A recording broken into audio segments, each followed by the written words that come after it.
I didn't need to press her more than about 2 minutes for us to get to meaning. That thing she was calling drudgery, that thing she was calling menial, mattered. And here's my judgment about that. That manager was lazy.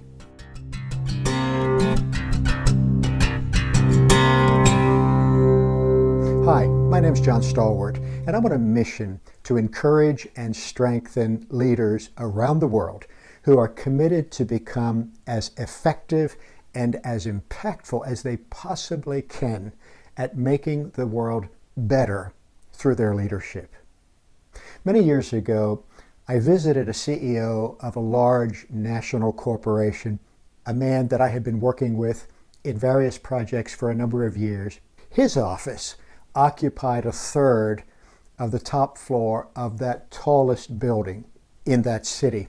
And I remember as I walked into his office, seeing him in the corner behind his grand desk with a credenza running down the west wall of his office and a credenza running down the north wall of his office, and his desk occupying a great piece of real estate. And I noticed peregrine falcons nesting outside his window and a grand view of the city. And that man and I visited for a while, and the subject of our conversation moved to personal things. He was approaching the end of an immense career of impact and effectuality and meaningfulness. And he said to me, John, when I think about what I've spent the last 35, 40 years doing, I'm terrified of getting to the very end of my life and looking back and feeling that none of it was really worthwhile.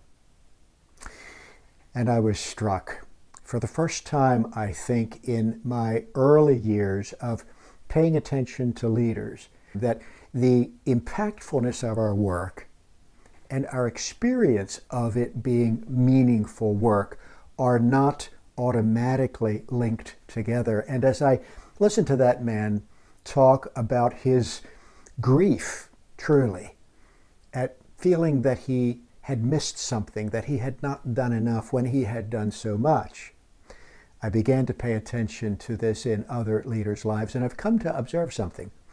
Our experience of the meaningfulness of our life, which is so important to living, is not automatic. I've worked with nurses in children's hospitals who feel that their work is menial, that their work is not meaningful. I've worked with people who are putting together cardboard boxes in the back of a light manufacturing facility who feel that their work is meaningful. And I want to just share with you for a couple of minutes today, and then give you a small gift in the middle of this sharing, about the number one action that we teach in the Serving Leader model. The first action we teach is run to great purpose.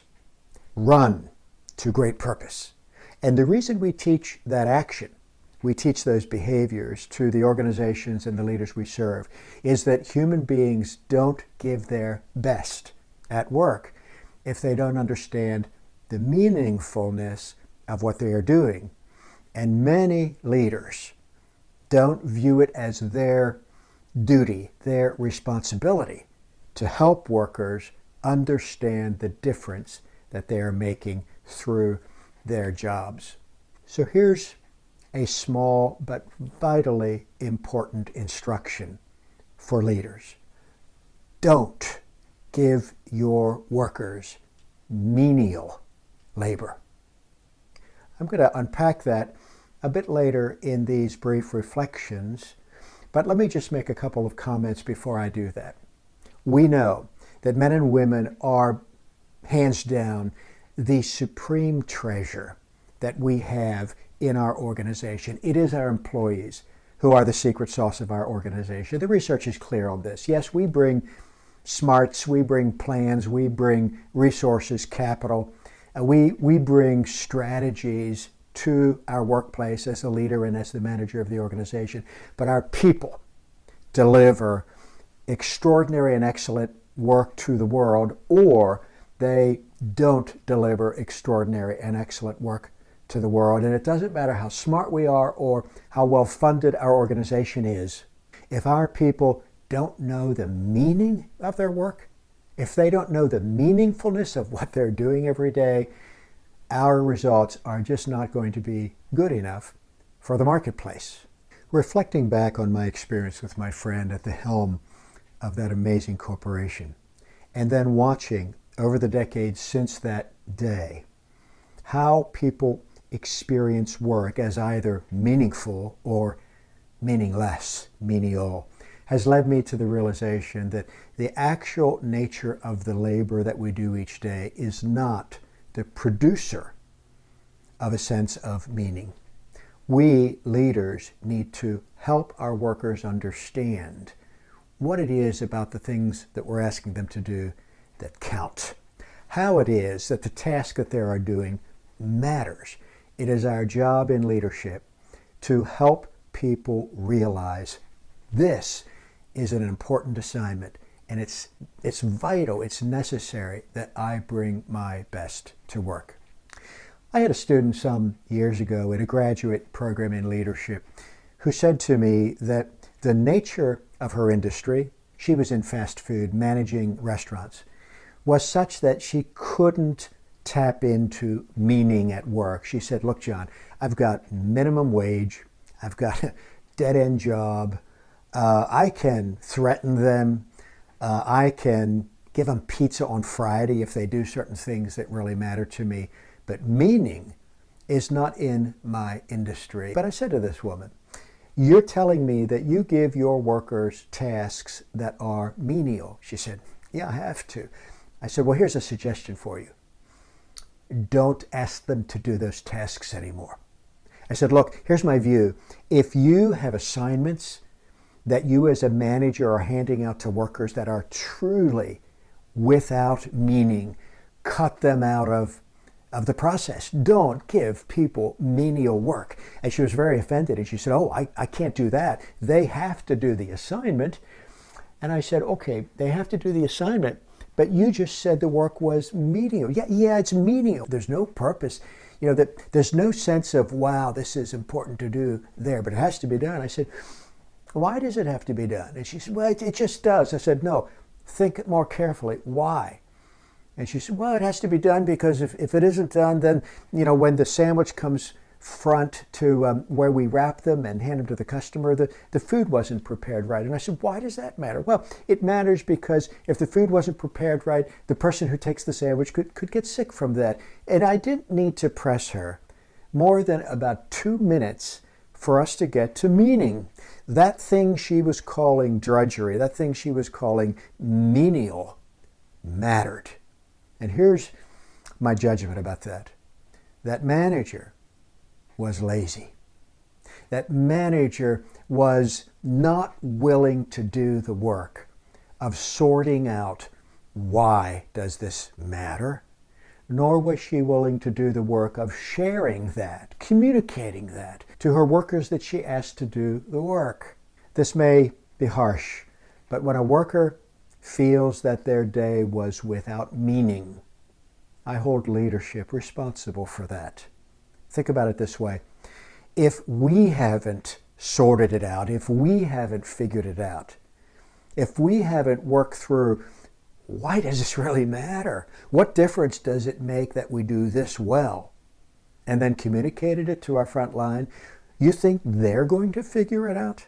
So it's our job, friends, to render the meaning at work and communicate that to our front line. I'd like to do something right now. I'd like to give you a small video clip from our training programs on Run to Great Purpose, the first of 5 actions in the Serving Leader model. Watch this couple of minutes of video as an introduction to Run to Great Purpose. Run to Great Purpose is about defining a compelling vision that describes why your organization exists, how to connect everyone's work to that vision, and what steps to take to inspire your team to bring their best to work every day. It's our responsibility as serving leaders to make sure everyone understands the great purpose that's being served through their efforts. Why does this organization exist? Why does this work matter? Why is it imperative that we press forward to do our very best?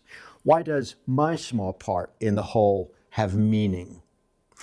The application work under Run to Great Purpose will assure that your people have answers to these vital questions, and having these answers will profoundly impact their passion, their engagement, and their experience of deep fulfillment at work. Let's look at how the three applications within Run to Great Purpose equip leaders to do that. The very first application in Run to Great Purpose is clarify your organization's great purpose. In this work, you'll become clear about your organization's great purpose, and you'll create a vision statement so compelling that it serves to awaken great purpose in others. Even if you have an existing vision statement, this application will challenge you to revisit it, to refresh and refine it, and make sure it captures your people's hearts, is memorable, and moves people to want to come to work each and every day. The second application is raise your vision high.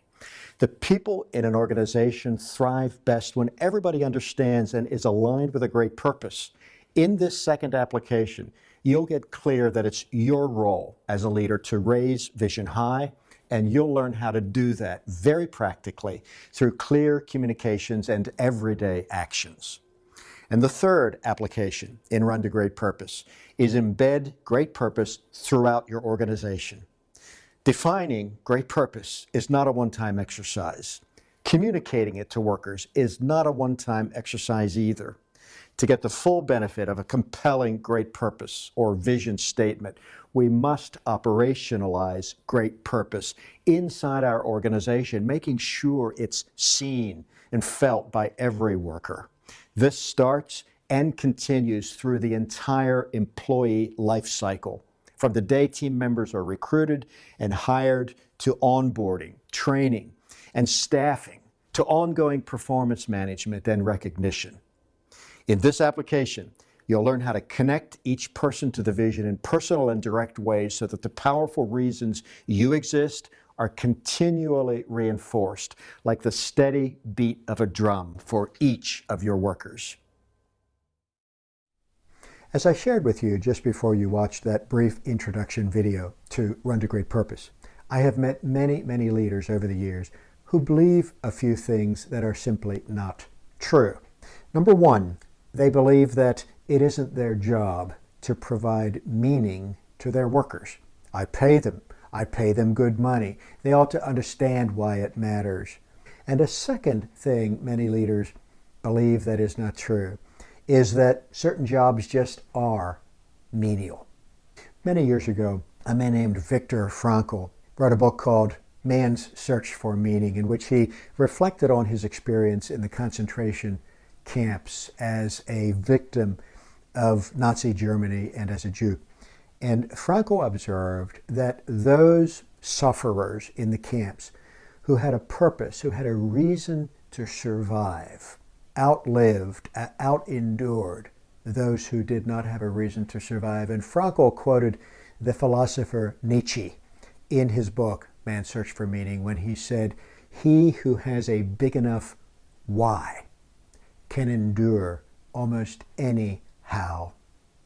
Friends, the workers who come to join you, to help you, to serve you, to advance your cause, have needs. As leader, you have the immense privilege and opportunity of meeting those needs that your workers have. And one of them, which is addressed in Run to Great Purpose, is their need for meaning. Human beings do not bring, will not bring their A game, will not show up big, will not awaken, and will not stand tall if they don't realize that the task they're doing makes a difference. And you have the chance to help them with that. I shared last week that I was offering a very special discount, half off, on our overall Serving Leader Training Framework. And I'm going to do that again this week. It's in the link just below this video. And if you want to crawl in to the practices, the tools, and the disciplines that we have taught around the world to leaders who have gotten good at this and seen the fruit of the effort in terms of the productivity of their people and of their organization, just click on that link. It would be such an honor to serve you. Would you do me the great favor of subscribing to this channel? Share it with other leaders in your world so that they can be encouraged, and put a like on it so that when I post next week, you get notification of this. And until next week, let me encourage you to grasp again, to remind yourself again of the difference that you make when you go to work every day and lead your team, lead your enterprise. The friend I mentioned at the beginning of this video made a tremendous difference in the world. He also needed a refreshment of the realization of the difference that he's making, because all of us get ground down. It's almost as though our eyes get pulled down, our attention gets pulled down by the labors and the burdens of our work. This is true for you. And I want to encourage you, I want to lift your eyes up. You have a tremendous capacity to make a big difference in the lives of those around you. And think about it for just a minute. You need to remember that in order for you to bring your best to work, just like your people, your employees need to be helped to remember that so that they can come to work with you with a sense of real worth.